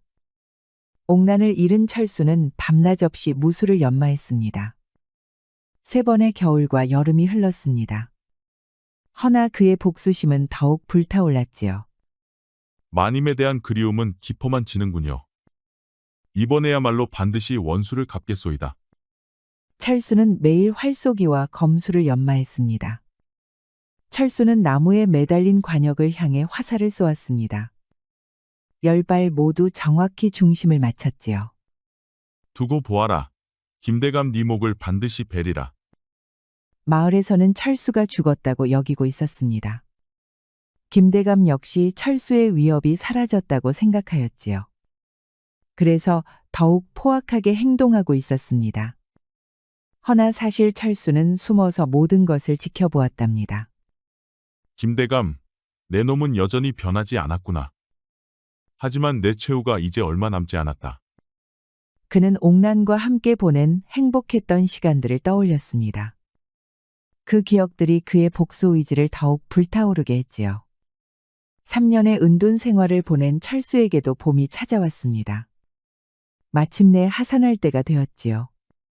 마님, 이제 곧입니다. 반드시 원수를 갚아드리겠소이다. 그때 앞에서 흐느끼는 소리가 들려왔습니다. 철수가 다가가니 한 처녀가 무덤 앞에서 울고 있었지요. 아가씨, 무슨 일로 이리 슬퍼하고 계시오? 누구시옵니까? 이런 깊은 산에서 사람을 만나다니 놀랍소이다. 저는 이 산에 사는 철수라고 하옵니다. 아씨께서 너무 슬퍼하시기에 말을 걸었소이다. 춘심은 철수의 진심 어린 표정을 보고 마음을 열었습니다. 저는 춘심이라고 하옵니다. 억울하게 돌아가신 아버지의 성묘를 왔었지요. 그러다 슬픔이 북받쳐 그만 울고 말았습니다. 철수는 춘심이의 사정이 궁금해졌습니다. 혹시 자신과 같은 처지는 아닌지 염려스러웠지요. 누가 아버님을 해친 겁니까? 김대감이라는 자가 아버지를 모함하였습니다. 관아에서 곤장을 맞은 아버님은 그만 후유증으로 돌아가시고 말았지요. 철수는 깜짝 놀랐습니다. 춘심 역시 김대감의 피해자였던 것이지요. 김대감이라고 하셨소? 네, 그 악한 자 때문에 저희 가문이 몰락하고 말았습니다. 언젠가 반드시 복수하겠다고 말 것입니다. 철수는 춘심에게서 옥난의 모습을 떠올렸습니다. 아씨는 저와 같은 목적을 가지고 계십니다. 저 역시 김대감에게 가족을 잃었죠. 정말입니까? 그렇다면 저희는 동지와 다름없습니다. 춘심은 고개를 끄덕였습니다. 마침내 복수심을 나눌 동지를 만난 것이었지요. 저는 비록 여자의 몸이지만 복수는 양보 못합니다. 우리 함께 그 악한 자를 처단합시다. 좋습니다. 그 기계가 아주 믿음직합니다. 철수는 혼자가 아니라는 생각에 마음이 든든해졌지요. 그리하여 철수와 춘심이는 동지가 되었지요. 두 사람은 마을로 내려와 김대감의 동향을 살폈습니다. 마을에서는 또다시 김대감의 횡포가 벌어지고 있었습니다. 저 악한 자의 횡포가 여전하군요. 이제 더 이상 지켜볼 수만은 없소이다. 춘심은 고개를 끄덕였습니다. 양반가에서 자란 그녀는 병법과 학문에 능통하였지요. 김대감의 부하들부터 차례로 제거해야 합니다. 혼자가 된 김대감은 훨씬 다루기 쉬울 것입니다. 김대감의 신복인 흑호부터 처리하는 것이 좋겠습니다. 그가 사라지면 나머지는 쉽게 무너질 것입니다. 참으로 묘안입니다. 철수는 병장기를 점검했습니다. 3년간 갈고 닦은 실력을 발휘할 때가 온 것이었지요. 그날 밤 철수는 김대감 저택 근처에서 흑호를 기다렸습니다. 춘심의 정보대로 흑호가 정해진 시간에 순찰을 나왔지요. 요즘 마을이 조용한 것 같은데 혹시 철수가 다시 나타나는 것은 아닐까? 그때 철수는 나무 위에 숨어 기회를 노리고 있었지요. 바로 지금이다.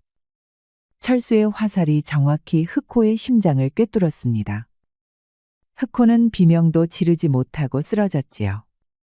옥남마님, 이제부터가 시작입니다. 이후 며칠 동안 두 사람은 김대감의 부하들을 제거해 나갔습니다. 춘심의 꾀와 철수의 무술이 완벽하게 조화를 이루었지요. 김대감은 자신의 부하들이 달아나고 있다는 것을 알았습니다. 이제 그 주변에는 몇 명의 하인만이 남아 있었지요. 흑호를 비롯해 믿을 만한 부하들이 모두 사라졌다. 혹시 철수가 돌아온 것은 아닐까? 김대감은 불안해하며 기와집 안에만 머물렀습니다. 철수와 춘심의 작전이 성공한 것이었지요. 이제 김대감이 완전히 고립되었습니다. 옥건이 이제 최종 작전이요. 마지막 사냥을 시작하겠소이다. 철수는 당당하게 김대감 기와집 사랑채로 들어갔지요. 김대감은 완전히 고립된 상태였습니다. 사랑채에 혼자 앉은 김대감은 벌벌 떨고 있었습니다. 철수, 네가 살아 있었구나. 내 부하들을 모두 죽인 것도 너였겠지. 15년 전 내 가족을 죽이고 3년 전 마님을 죽인 죄를 받으러 왔소. 철수의 음성은 서리빨 같았습니다. 그는 더 이상 분노에 휩싸인 젊은이가 아니었지요. 네가 나를 해치면 관아에서 가만두지 않을 것이다. 이미 춘심아 씨가 당신의 죄악을 관아에 고발했소. 더 이상 관아가 지켜주지 못할 것이오. 김대감의 얼굴이 창백해졌습니다. 이제 권력도 돈도 자신을 보호해 줄 수 없다는 것을 깨달았지요. 네가 원하는 것이 무엇이냐? 돈이냐, 땅이냐, 무엇이든 주겠다.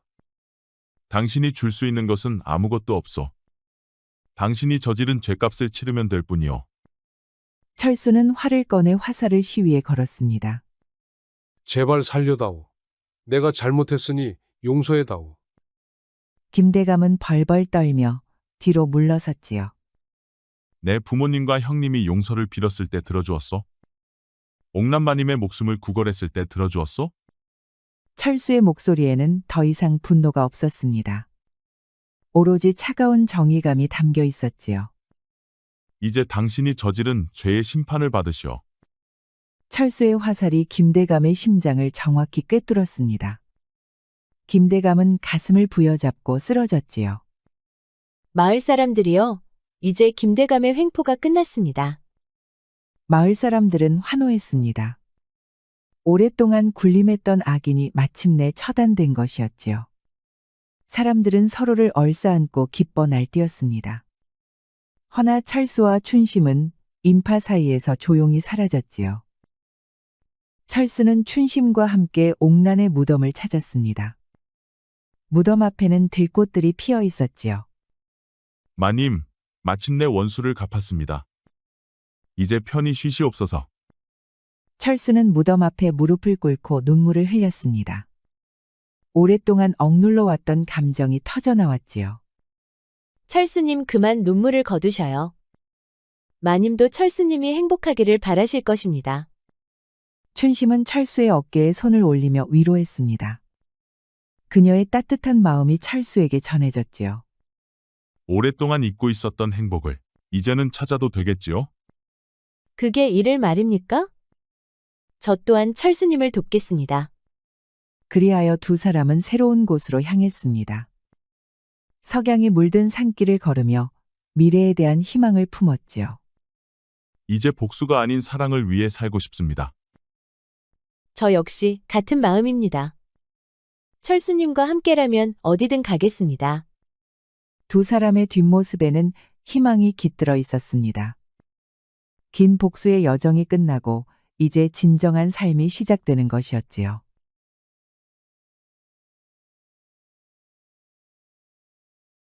옛날 강원도 산골 마을에는 봉대라는 총각이 살았습니다. 봉대는 셋이 들 것을 혼자서 들어 올릴 정도로 힘이 장사였지요. 헌데 머리가 좀 띨띨해서 마을 사람들한테는 종종 놀림감이 되곤 하였습니다. 어느 날 아침 마을 과부 충주댁이 봉대를 찾아왔습니다. 봉대야, 아침밥은 먹었니? 오늘 우리 집 지붕에 기와 몇 장 다시 얹어야 하는데. 네가 좀 도와줄 수 있을까? 아이고 충주댁이 그러시면 마다할 수 있나요? 망태랑 사다리만 빌려주시오. 바로 올라가겠소이다. 봉대는 얼결에 따라가서는 기와를 들고 지붕 위로 올라갔습니다. 날이 덥기도 하고 평소보다 미끄러운 기와가 발밑에서 껄쩍지근하였지요. 해서 그만 중심을 잃고 엉덩방아를 찍고 말았지요. 그 와중에 허리끈이 풀렸는지 봉대의 바지가 벗겨지고 말았답니다. 헌데 그 광경을 충주댁이 바로 아래에서 보고 있지 뭡니까? 충주댁은 얼굴을 붉히며 연신 부채질을 하는 것이었습니다. 아이고야, 세상에 저게 말이여 방망이여. 저런 왕건이가 어디 흔하단 말인가. 그날 봉대는 다친 엉덩이를 부여잡고 안방에 누웠지요. 그때 충주댁이 찬죽을 가져다 주며 슬며시 다가와 앉았습니다. 봉대야, 엉덩이는 괜찮으냐? 별거 없소. 한숨 자면 나을 거요. 헌데 왜 지금까지 숨기고 살았어? 숨기다니 뭘 숨겼단 말이요? 그런 왕건이를 가지고 있으면서 말이나 해주지 좀. 그 말씀이 무슨 뜻인지는 잘 모르겠수다. 헌데 충주댁이 웃으시니 내가 다 괜스레 가슴이 뛰는구먼요. 봉대야, 서방 잃은 지 10년이 넘어버렸구먼. 해서 내 목이 말라도 너무 말랐지 않았겠어? 그러니 오늘만큼은 네가 내 속을 좀 채워주면 안 되겠니? 그런 말은 처음 들어서 어찌해야 하는지도 모르겠수다. 헌디 충주댁이 외롭다면 기와 올리는 것보다 더 급하겠지요. 그날 밤 봉대는 지붕 대신 충주댁 위에 올라타고 말았지요. 밤이 새도록 충주댁은 아주 자지러졌습니다. 봉대는 이름처럼 봉이 커서 충주댁 평생에 처음 보는 크기였답니다. 하여 충주댁은 벌린 입을 다물지도 못하고 죽겠다며 울부짖었습니다. 원 없이 봉대를 받아들인 충주댁은 간만에 쿨쿨 잠이 들었지요. 다음 날 해는 중천을 넘겼지만 충주댁은 아직 이불 밖으로 나오지 않았습니다. 이불 속에서 봉대를 향해 속삭였지요. 어째 이 속이 아직도 벅차네. 봉대야, 네 같은 총각이 내 서방이라면 그럼 내 팔자가 참말로 복받은 팔자일 텐디. 간만에 소원을 푼 충주댁은 다음 날 일어나지도 못할 정도였답니다. 며칠이 더 지나 이번에는 나주댁이 봉대를 찾는 것이었습니다. 봉대야, 우리 집 아궁이가 자꾸 연기만 뿜는다. 네가 한번 봐줘야 쓰겄어. 고장이 났단 말씀이오. 그럼 어디 살펴봅시다요. 봉대는 대뜸 나주댁을 따라 나섰습니다. 헌데 부엌 아궁이는 번듯했고 재도 없이 말끔했습니다. 아궁이가 멀쩡한데 어디가 잘못됐다는 것이오. 나주댁은 대답 대신 치마를 허리까지 훌쩍 걷어 올렸지요. 저기 있는 거 말고 여기 있는 아궁이가 말썽이다. 너무 안 써서 그런가? 불씨가 도통 안 붙는 것이야. 아이고, 망측해라 나주댁. 그게 무슨 말씀이오? 다 안다 봉대야. 안성댁이 누구 덕에 웃는지. 나도 좀 웃어보자, 봉대야. 참말로 동네의 소문이 이렇게 빠르다니. 이래갖고 마을이를 어찌하겠소? 내 입에 자물쇠 걸었어. 무겁게 닫고 있을 테니 염려 붙들어 매렴. 그리하여 봉대는 나주댁 아궁이의 불씨를 다시금 살려주었지요. 봉대가 부직갱이를 휘두르니 나주댁은 김을 제대로 뿜었지요. 그날 밤 나주댁 아랫목은 여느 겨울보다도 더 따뜻하였습니다. 다음 날 봉대는 일찌감치 나주댁 문 밖을 나섰지요. 절대 이 일은 가슴에만 묻으시오. 나랑 단단히 약속한 거요. 헌데 나주댁은 말 한마디 못하고 멍하니 천장만 바라보고 있었습니다. 아이고, 참말로 장작 총각일세. 한 달치 불기를 하루 만에 다 뿜었네 그랴. 아주 내가 소원 풀었구먼. 나주댁과의 일을 치르고 며칠이 지났을 무렵이었지요. 이게 또 웬일입니까? 이번에는 옆마을에서 과부들이 몰려온 것이었죠. 과부들은 봉대네 마당을 메우고 선 것이 아니겠습니까? 이복의 봉대 총각. 우리 집 아궁이도 한번 손봐주게나. 아니, 이 여편네가 뭔 소리여. 우리 집 구들장이 먼저요. 설마 새치기 하는 것이요? 순서는 내가 첫째지. 난 동이 트기도 전에 마당에 와 있었다니까. 그렇게 마당은 이른 새벽부터 난장판이 되었지요. 봉대는 어찌할 바를 몰라 식은땀만 흘렸답니다. 아이고, 제발 그만들 하시고 돌아가 주시오. 난 그저 일이나 도우러 다닌 것뿐이오. 우리가 옆마을에서 왔다고 내쫓는 것이요? 이게 무슨 천대란 말이여. 그러게 말이제. 우리가 얼마나 기대하고 온 줄 알기나요? 그러지 말고 날짜를 하나씩 나눠주면 될 것 아니요? 하루에 하나, 그게 정답이제. 이런 망측한 소리를 어디서 배우셨단 말이오. 이러다 동네 체면이 다 말아먹히겠구먼. 봉대는 머리를 싸매고 절레절레 고개를 저었지요. 그러건 말건 몰려든 과부들의 눈빛은 점점 뜨거워졌습니다. 사실 수년 전 물난리가 났을 때 장정들이 많이 죽었지요. 해서 이 근방에는 과부들이 차고 넘쳤답니다. 부직갱이는 하나인데 손볼 아궁이는 많은 것이었죠. 하여 봉대는 결국 옆마을까지 원정 과부집을 순방했답니다. 봉대가 자꾸만 옆마을에 가니 이번엔 동네에서 난리가 났지요. 아니 봉대 이것이 어딜 간 거요? 옆마을에서 돌아올 생각을 안 쳐. 무엇이요? 이러다 봉대를 뺏기게 생겼구먼. 이럴 게 아니라 봉대를 찾으러 가야겠어. 결국 과부들이 잔뜩 모여 옆마을에 들이닥쳤습니다. 이복의 봉대야. 거기서 뭐 하고 있는 게야? 어여 우리 마을로 돌아가야지 않겠어? 무엇이요? 봉대가 무슨 마을 재산인가? 옳은 말씀이지. 여기엔 봉대 맛을 못 본 과부들이 수두룩하구먼. 한 바퀴 돌 때까지는 절대 못 돌려주니 그리 알아. 그쪽 형편은 그쪽 형편이제. 우린 데려가야 쓰겄수. 여기저기 다 뺏기고 빈손으로 돌아갈 수는 없지라. 서로 봉대를 내놓으라며 소리치고 난리도 아니었죠. 그러다 결국 과부들과 옆마을 과부들 사이에 손찌검이 오가고 말았습니다. 치마자락이 휘날리며 싸움이 벌어지니 꼴이 참으로 가관이었지요. 그만들 하시오 좀. 이럴 거면 차라리 내가 이 마을을 떠나겠소이다.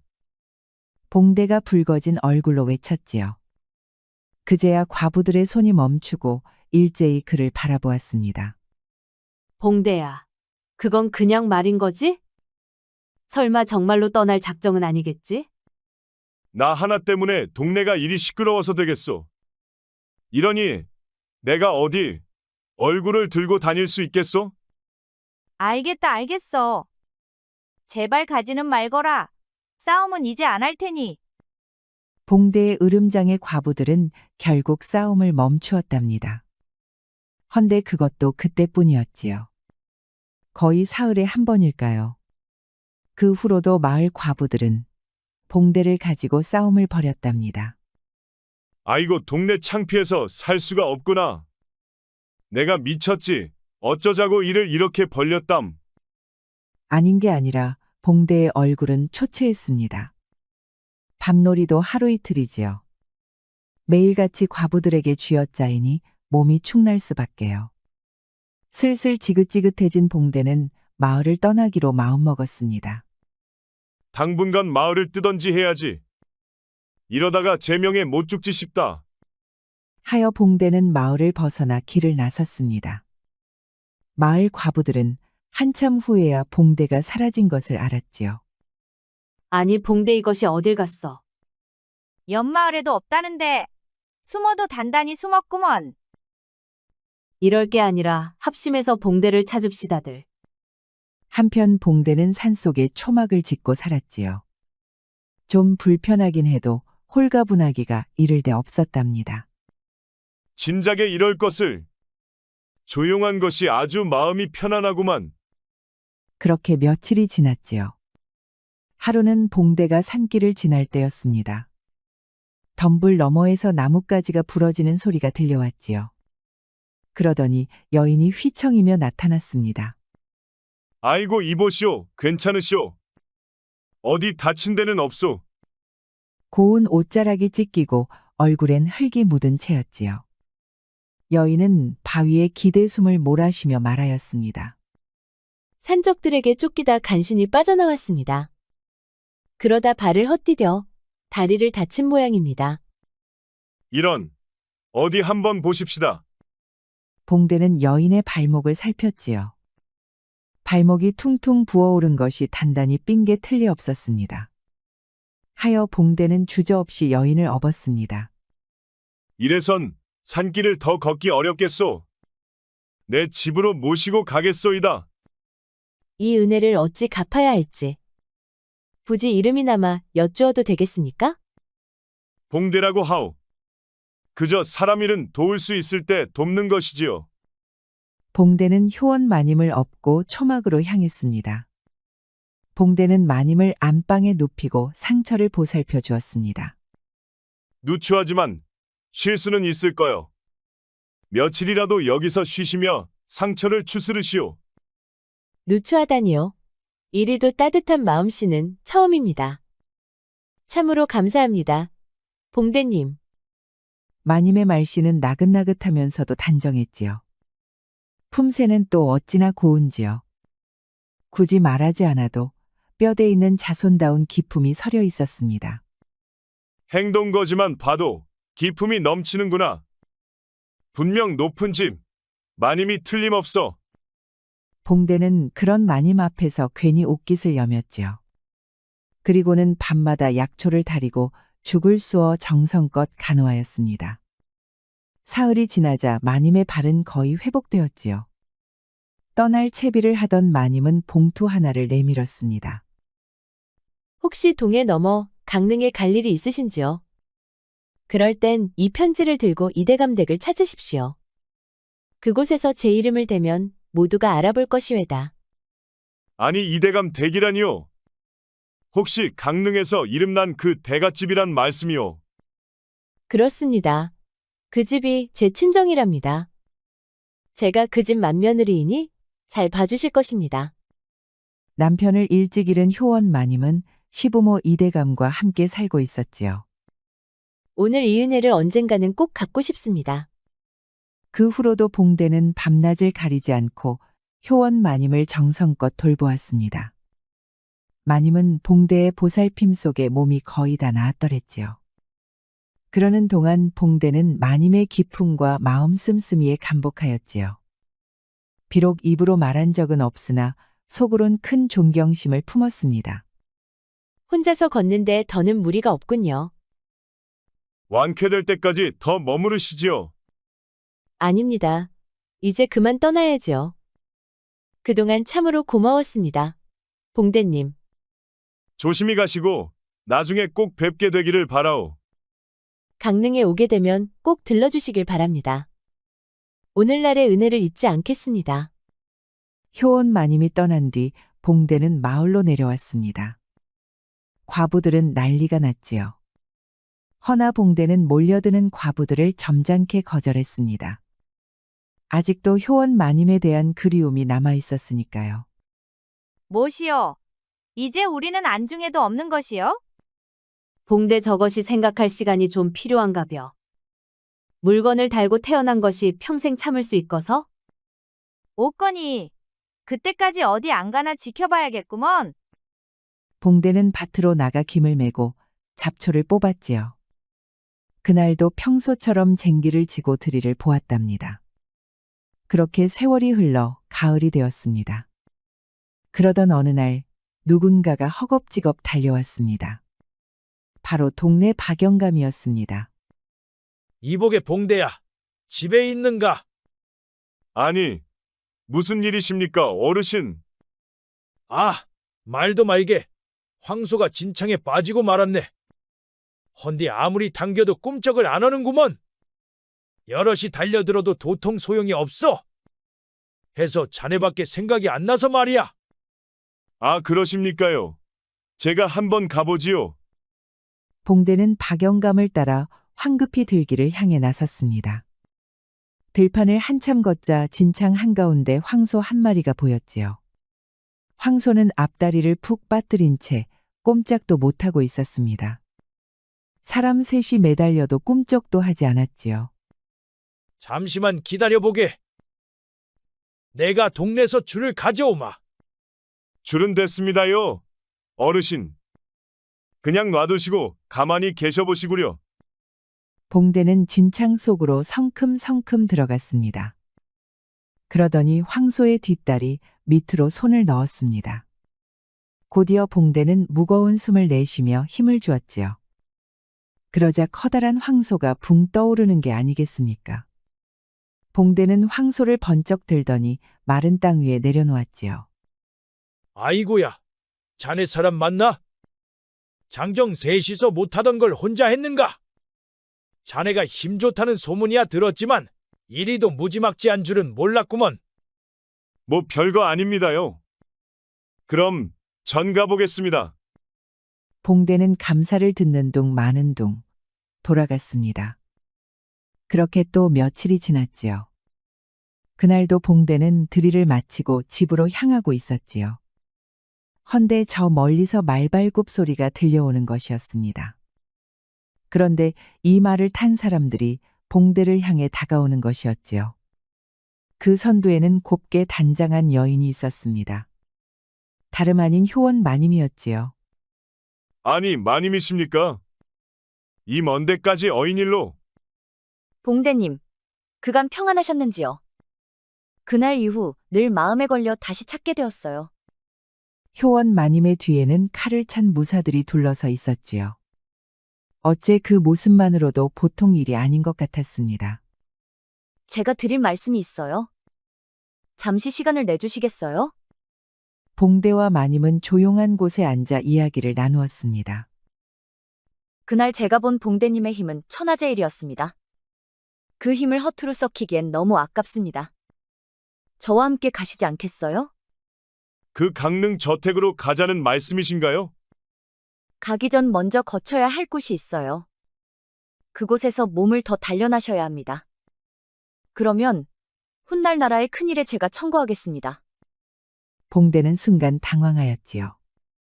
허나 마님의 눈빛은 진지하기 이를 데 없었지요. 나라의 일이라 하셨습니까? 저 같은 촌부가 할 수 있을런지 모르겠습니다만. 봉대님은 타고난 분이셔요. 앞으로 반드시 큰 일에 필요하십니다. 봉대의 사양에도 효원 마님은 끈질기게 권하였지요. 결국 봉대도 고개를 끄덕였답니다. 마님께서 이토록 권하신다면 따라가 보지요. 그리하여 봉대는 효원 마님과 함께 길을 나섰습니다. 헌데 어째 일행들은 점점 더 깊은 산속으로 향했답니다. 산을 두어 넘은 끝에 말이 멈추었습니다. 헌데 도착한 곳은 무술을 연마하는 군영 같았습니다.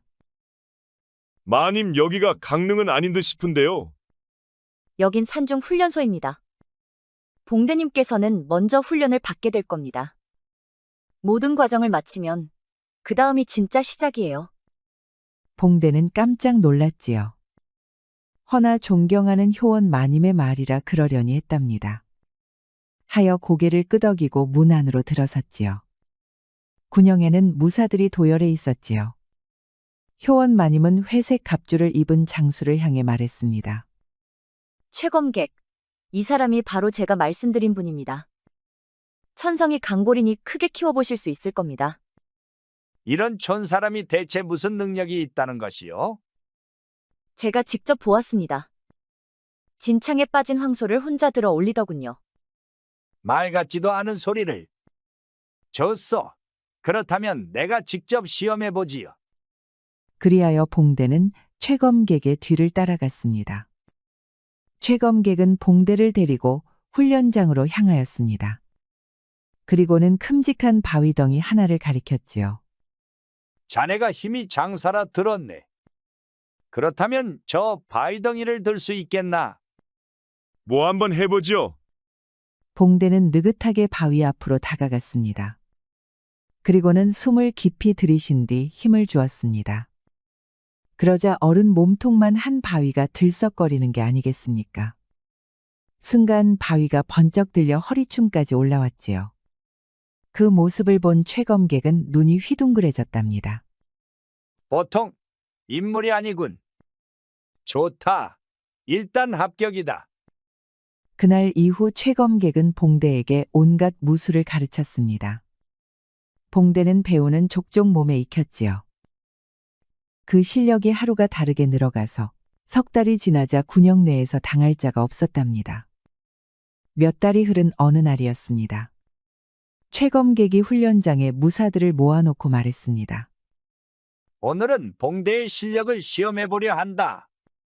누구든 자원해서 나와 봉대와 한판 겨루도록 하라. 헌데 무사들 중 누구 하나 앞으로 나서는 이가 없었습니다. 그러자 최검객이 얼굴을 찡그리며 다시 일갈하였지요. 이런 겁쟁이들 같으니라고. 좋다. 그럼 내가 직접 정해주마. 그리하여 날쌔기로 소문난 무사 3명이 뽑혔습니다. 자, 어서 쳐라. 3명의 무사는 동시에 봉대에게 달려들었지요. 허나 봉대는 놀라울 만큼 침착하게 몸을 돌렸지요. 그러더니 허리춤을 잡아 한 사람을 던져버렸습니다. 또 한 사람은 어깨로 맺히고 마지막은 뒤로 내동댕이 쳤습니다. 3사람이 순식간에 나가 떨어지고 말았지요. 좋다. 이번엔 10명이다. 전열을 맞추어 봉대를 쓰러뜨려 보아라. 10명이 달려들었지만 결과는 앞과 같았습니다. 봉대는 맨손으로 10사람을 죄다 던져버렸지요. 그뿐만이 아니었습니다. 검을 쥐게 하자 칼솜씨가 바람을 갈랐지요. 심지어 사범인 최검객마저 봉대의 칼을 피하기 바빴습니다. 이거 사람 아니고 귀신이로구나.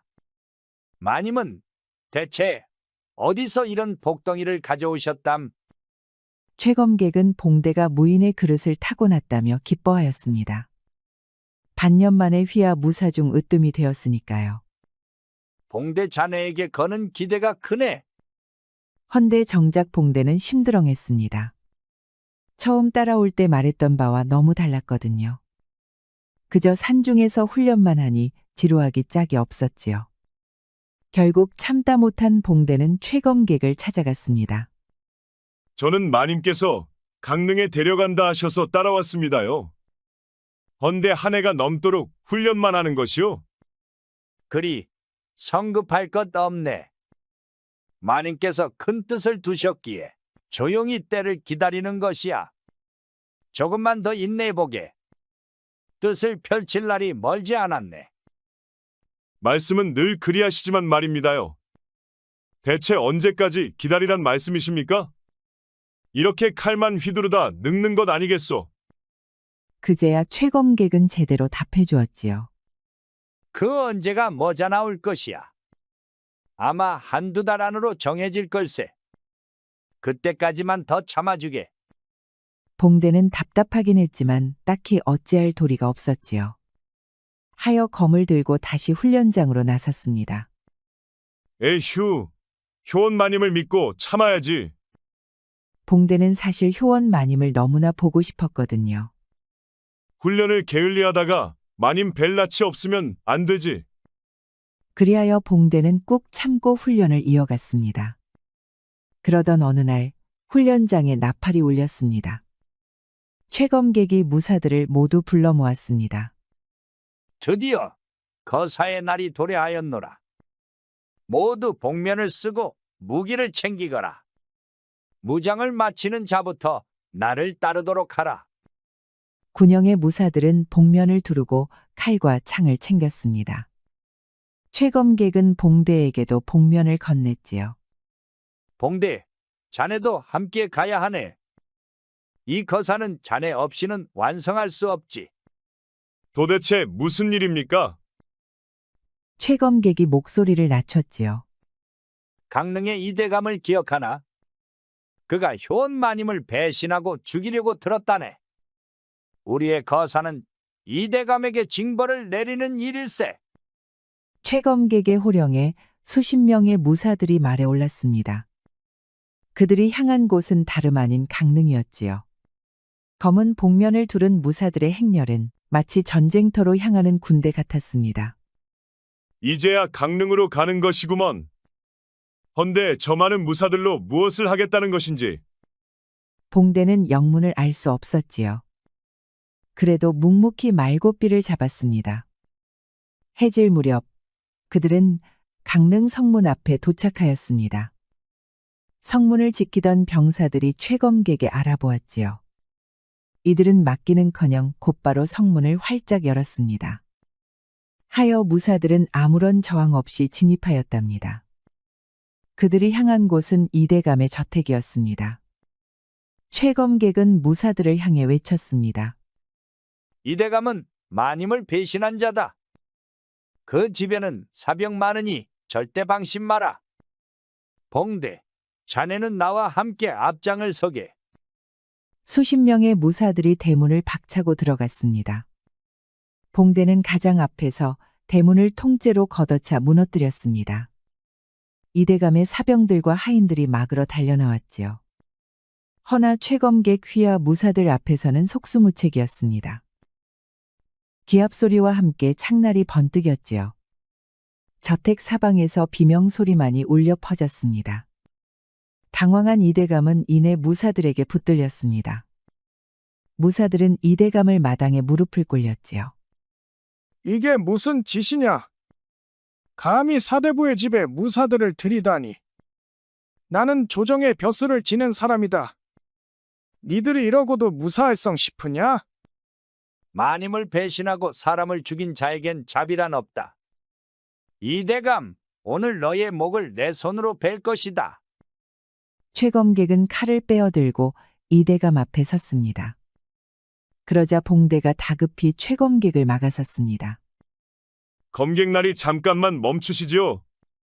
이대감이 어찌되었건 마님의 시아버지라 하였소. 그런 분을 여기서 이대로 배다니요. 너무 성급하진 않소이까? 최검객은 눈썹을 찡그렸지요. 봉대, 지금 저자를 변호하는 겐가? 마님의 고통과 원한을 잊었단 말인가? 그 순간 누군가가 급히 말을 달리는 소리가 들렸습니다. 바로 효원 마님이었지요. 최검객, 비켜주십시오. 이대감의 피는 제 손으로 씻겠습니다. 마님은 칼을 뽑아들고 이대감에게 다가갔습니다. 그런데 그때였습니다. 멈추거라. 뒤편에서 똑같은 얼굴의 여인이 달려오는 것이었지요. 그러더니 효원 마님의 칼을 쳐내는 것이 아니겠습니까? 이 무슨 부도덕한 짓이냐? 어서 썩 물러가지 못하겠느냐? 두 여인은 놀랍도록 닮은 얼굴을 하고 있었지요. 마당은 순식간에 술렁였습니다. 대체 어떻게 된 일이오? 효원 마님이 둘이라니. 봉대는 입을 다물지 못했지요. 한참 동안이나 두 사람을 번갈아 보았답니다. 봉대님, 헷갈리게 해드려 죄송합니다. 제가 효원입니다. 지금껏 봉대님을 이끈 자는 제가 아니라 여동생 효진이었습니다. 아이고 아리까리합니다요. 지금까지의 마님이 효원 마님이 아니라면 마님은 진짜 효원 마님입니까요? 봉대가 헤매고 있으니 효원 마님이 정리를 해주었지요. 봉대님, 저 여인은 제 여동생 효진입니다. 그동안 제 행세를 하며 봉대님을 훈련시킨 것이지요. 시아버지 이대감을 제거하려 한 것도 모두 그녀의 짓입니다. 뿐만 아니라 산적을 동원해 죽이려 하였지요. 그제야 봉대의 눈이 번쩍 뜨였지요. 그렇다면 그날 쫓기던 것도 설마. 맞습니다. 효진이가 고용한 자객들에게 쫓기던 중이었지요. 그때 봉대님이 아니었다면 전 죽고 말았을 것입니다. 어쩜 그렇게 쌍둥이의 성격이 다를까요? 봉대는 효진 마님의 간악함에 치를 떨었습니다. 그렇다면 이대감 어르신은 죄가 없는 것이지요? 시아버님은 기운 없는 노인일 뿐이요. 이 모든 건 대감댁 재산을 노린 효진이 꾸민 일입니다. 봉대는 입술을 깨물며 칼을 땅에 꽂았습니다. 그리고는 이대감 앞을 막아서며 외쳤습니다. 이대감 어르신은 죄가 없소. 칼을 거두시오. 그러자 효진이 칼을 뽑아들며 차갑게 말했습니다. 여기까지 온 이상 너도 방해가 되는구나. 최검객, 저자도 포함해서 모조리 죽여라.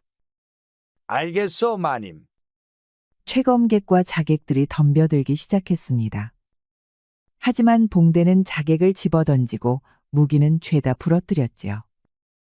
봉대네 이놈, 네가 날 당할성 싶으냐? 당하고 자시고 어서 썩 물러가시오 검객나리. 봉대는 달려드는 최검객의 칼을 슬쩍 피했지요.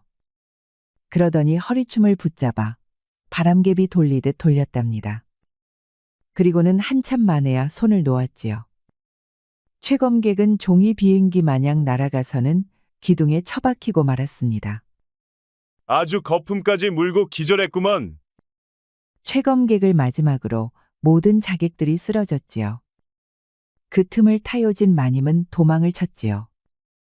헌데 저잣길 끝에서 누군가에게 옷깃을 붙잡히고 말았습니다. 바로 효원 마님이었습니다. 어딜 도망가시나 동생. 죗값은 치러야 하지 않겠는가? 그리하여 흉계를 꾸민 일당이 전원 일망타진되었습니다. 죽다 살아난 이대감은 봉대의 손을 붙잡았습니다. 아직까지도 손이 벌벌 떨리고 있었지요. 자네 아니었으면 진작 저승으로 갔을 것이야. 이 은혜를 다 갚을 수는 없겠지만 논 10마지기와 밭 10마지기를 자네 명의로 돌려주겠네. 아이고, 그렇게 많은 재산을 뭐에 쓴답니까? 봉대는 손사래를 쳤지요. 허나 이대감은 이미 토지 문서를 준비하고 있었습니다. 이건 내 진심일세. 주저 말고 받아주게나. 그리하여 봉대는 뜻밖의 큰 선물을 받게 되었지요. 봉대는 논밭 문서를 펄럭이며 집으로 향하였습니다. 헌데 막 산길에 접어들 무렵 발길이 멈춰졌습니다. 누군가 나무 그늘에 서 있었지요. 거기엔 기품 있는 여인이 조용히 서 있었습니다. 다름 아닌 효원 마님이었지요. 봉대님, 저를 구해주셨을 때부터 마음에 품은 것이 있었어요. 은혜인지 연정인지 저도 잘 모르겠지만 하루에도 몇 번씩 봉대님 얼굴이 생각났습니다. 봉대는 놀라 당황한 듯 고개를 돌렸지요. 아이고 저는 무슨 말씀인지 잘. 이미 대감께는 떠나겠노라 말씀드렸어요. 이제는 갈 곳도 없고 붙들어줄 이도 없지요. 그러니 봉대님이 저를 데리고 가주실 수 있겠습니까? 봉대는 말없이 마님을 바라보았지요. 이내 깊이 고개를 끄덕였습니다. 예, 마님. 어디든지 함께 가시죠. 봉대와 효원 마님은 서로의 손을 잡았습니다. 두 사람은 이대감이 준 재산을 가지고 먼 마을로 떠났지요. 거기서 새살림을 차린 두 사람은 마침내 첫날 밤을 맞이했습니다. 마님, 이제야 마님은 제 색시입니다. 서방님, 이제 저는 서방님 것이어요. 봉대는 그 무시무시한 거대 방망이를 꺼내 들었습니다. 담대한 효원 마님도 봉대의 방망이 앞엔 기가 질렸지요. 마침내 봉대가 달려드니 마님은 밤새 자지러졌답니다. 온 동네 과부들을 죄다 만족시킨 봉대였지요. 이제 그 온 힘을 효원 마님에게만 쏟아부었답니다. 그리하여 새벽이 올 때쯤에야 첫날 밤이 끝났습니다. 서방님, 저는 서방님 없이는 더는 못 살아요. 저도 마찬가지입니다. 부인. 한편 충주댁과 나주댁은 봉대를 찾아 길을 나섰습니다. 이들은 사흘을 굶은 것처럼 주변을 헤매었지요. 아니 이놈이 도대체 어디 간 것이오? 이렇게 하루아침에 사라질 수가 있단 말이냐? 그러게 말이여. 그날 이후로는 코빼기도 안 보이니.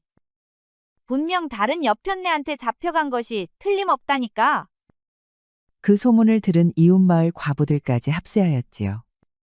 이들은 마침내 봉대 찾기 원정을 결성하였습니다. 이들은 산속은 물론 강릉 읍내까지 뒤졌지만 봉대의 그림자조차 찾을 수 없었습니다.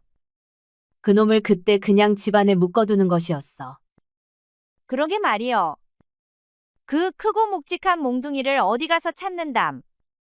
기운이 빠진 과부들은 발걸음을 돌리며 투덜거렸습니다. 이후로도 봉대와 효원 마님은 아들, 딸 여럿 낳고 행복하게 살아갔답니다. 아버지, 오늘 저랑 물고기 잡으러 가요. 아버지, 오늘 저랑 쑥 캐러 가요. 이 녀석들만 보면 세상 다 가진 기분이구먼. 그리하여 두 사람은 다른데 마음 두지 않고 오로지 서로에게만 마음을 주며 늙어갔습니다. 그 집에는 바람이 불면 아이들 웃음소리가 번지고 저녁이면 봉대와 마님의 다정한 목소리가 들려왔답니다. 우리 영상을 시청하신 모든 분들께 행복이 가득하길 기원하겠습니다. 구독과 좋아요, 알림 설정 부탁드려요. 이후에도 재미난 이야기가 많이 준비되어 있으니 다른 영상도 꼭 보러 와주세요.